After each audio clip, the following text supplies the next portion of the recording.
Hello friend, नमस्कार। मैं दिनेश शर्मा। आज आपको बुध की महादशा में सूर्य की अंतर्दशा के फल बताऊंगा। यदि आप किसी जातक की बुध की महादशा या किसी मानव की, व्यक्ति की, महिला की, किसी की भी यदि बुध की महादशा में सूर्य की अंतर्दशा हो तो किस प्रकार के फलादेश होंगे और उसके क्या शांति उपाय होंगे, शास्त्रोक्त मत ही यहाँ बताया जा रहा है। आपको जो एज इट इज गीता जो ऋषि पराशर ने लिखा ठीक वैसे ही बताया जाए, अपने से कोई एडिशन नहीं है। ओके, बुध की महादशा ऐसे 17 वर्ष की होती है। आपको बुध में सूर्य के अंतर 10 माह 6 दिन का होगा। आपका जन्म नक्षत्र या चंद्रमा का नक्षत्र ही महादशा तय करता है। तो मेरा महादशा संबंधित और भी वीडियो लगे हैं, राहु महादशा, उसको भी आप देख सकते हैं। तो महादशा क्या होता है या शनि की महादशा क्या होता है, ऐसे महादशा के विषय में मेरा एक वीडियो है, आप देख सकते हैं, उसे डिटेल मिल जाएगी। यहाँ चीजें रिपीट करना ठीक नहीं होगा।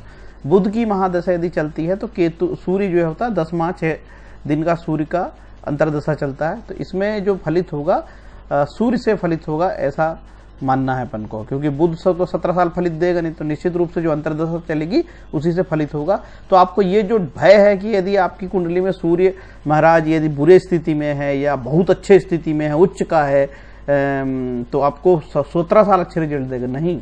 आपको कोई भी ग्रह जो है 17 साल अच्छे रिजल्ट नहीं देगा। यदि बुरा होगा तो भी 17 साल बुरा रिजल्ट नहीं देगा, और अच्छा उच्च का होगा तो भी 17 साल अच्छे रिजल्ट नहीं देगा। कारण क्या है कि इसके बीच में बुध के सूर्य में ये दशाएं चलेगी ना, बुध सूर्य, इसके बाद बुध सूर्य, फिर चंद्र, मंगल, राहु, गुरु, शनि, इस तरीके से चलता है। फिर बुध, केतु, शुक्र, ऐसी जो दशाएं चलेगी जिससे बुध और सूर्य, तो सूर्य का रिजल्ट आएगा। बुध सूर्य चंद्र, तो चंद्र से फलित होगा। बुध सूर्य मंगल, तो मंगल से फलित होगा। इसी कारण मैं कह रहा हूं कि आपको लगातार 17 साल की प्रॉब्लम नहीं होगी।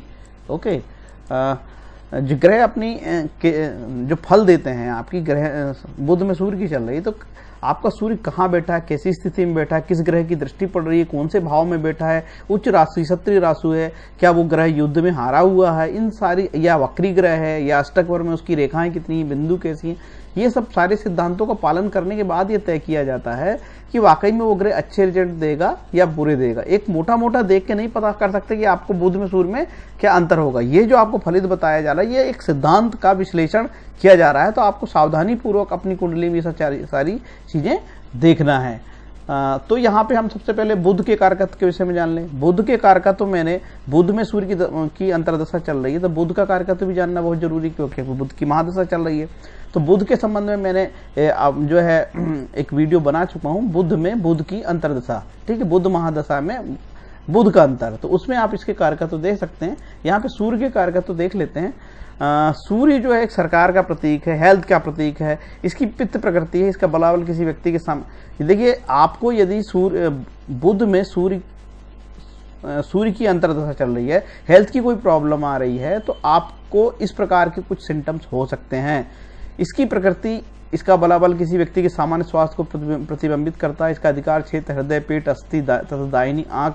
चिकित्सीय क्षेत्र में सूर्य के अधिकार क्षेत्र में सिर दर्द, गंजापन, अति चिड़चिड़ापन, ज्वर, दर्द, जलना, पित्त की सूजन होने वाले से रोग इत्यादि चीजें हो सकती है। ठीक है, अब इसके जो सामान्य फलित सूर्य से कारक होते हैं, आत्मा, शक्ति, तीक्ष्णता, अच्छा, धैर्य, बुढ़ापा, प्रकृति में ऊष्मा, शिव पूजन, दुष्टता, है ना, और सरकार का भी प्रतीक है सूर्य, है ना। इस तरीके से सूर्य के बहुत सारे कारकत्व है, यहाँ सारे बताना संभव नहीं है।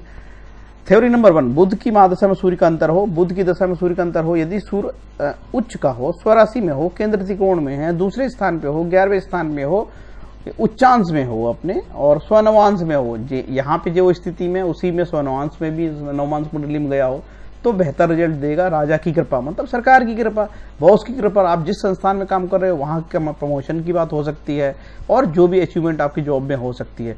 भाग्योदय होगा, मित्रों से सुख, यदि उस पर मंगल की दृष्टि हो तो भूमि लाभ, लग्नेश की दृष्टि हो तो भोजन वस्त्र विशेष सुख होता है।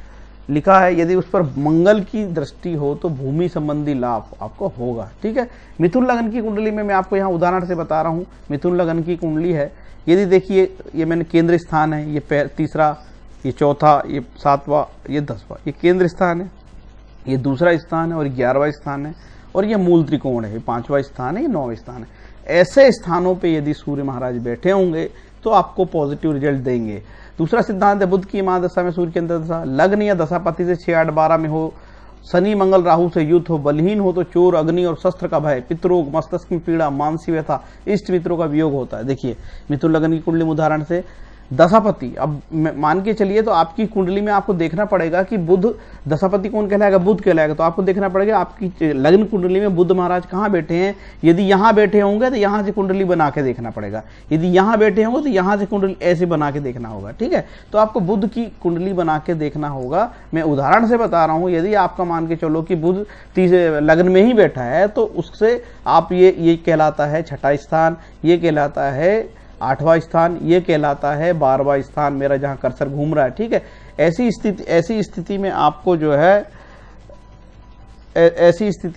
आपको क्या करना होगा, सावधान रहने की जरूरत है, क्योंकि आपके साथ अच्छे फलित नहीं लिखे गए हैं। ओके, नेक्स्ट है सूर्य यदि द्वितीय से सप्तम से हो तो अपमृत्यु का भय होता है, उसके शांति सूर्य की आराधना आदि शांति करनी चाहिए। देखिए कर्क लग्न की कुंडली में सूर्य यहाँ पे द्वितीय से, ठीक है, इसका मतलब हमेशा मृत्यु नहीं होता भाई, थोड़ा सा कोई हेल्थ की प्रॉब्लम हो सकती है। आपको यहाँ पे जो शब्द लिखे हैं शब्दों को नहीं पकड़ना चाहिए, इन्हीं शब्दों के भय के कारण लोग भयभीत होते हैं और बहुत से लोग लुटते पिटते हैं और पता नहीं क्या क्या करने लगते हैं डर के मारे। तो हमको डराना आपका उद्देश्य नहीं है कि आप डर जाओ भाई, ज्योतिष की सीमाएं होती है, हर बात में ज्योतिष को लेके सोचना नहीं चाहिए। आपको रूटीन चीजों में जो हर जगह ज्योतिष आपको हस्तक्षेप नहीं करती है ना। तो आपको ऐसे में सूर्य आदित्य हृदय स्रोत का पाठ, ओम घड़ी सूर्य आदित्यो सूर्य के मंत्र, सूर्य को पानी देने से आपको शांति मिलेगी। कहीं 1 रुपए का भी धन खर्च करने की जरूरत नहीं है। देखिए कुंभ लग्न की कुंडली में जो है सूर्य सप्तमेश होते हैं, ये भी बहुत अच्छी प्लेसमेंट नहीं है। ऐसी स्थिति में भी आपको सूर्य की आराधना करनी चाहिए। ठीक है, तो ये जो मैंने आपको बताया है। और सूर्य महाराज जो है मेष के होते हैं, दशरा से सूर्य महाराज मेष में उच्च के कहलाते हैं और सूर्य महाराज तुला राशि में नीच के कहलाते हैं। मूल त्रिकोण इनकी सिंह राशि मूल त्रिकोण कहलाती है। तो फ्रेंड्स मैंने ये सब चीजें आपको बताई। मेरा उद्देश्य बताने की है कि आपकी कोई भी दशा चल रही हो, कोई भी समय आपका खराब हो, ईश्वरीय प्रार्थना करिए, आपकी गृह शांति होगी, ये ऋषि पाराशर ने कहा है। और जो दान की बात कही है, जैसे घोड़ा दान की बात कही, छाग दान, भैंस दान, बकरा दान या सोने की मूर्ति की दान, तो हम गरीब लोगों के लिए नहीं है, ये राजा महाराजाओं के लिए है।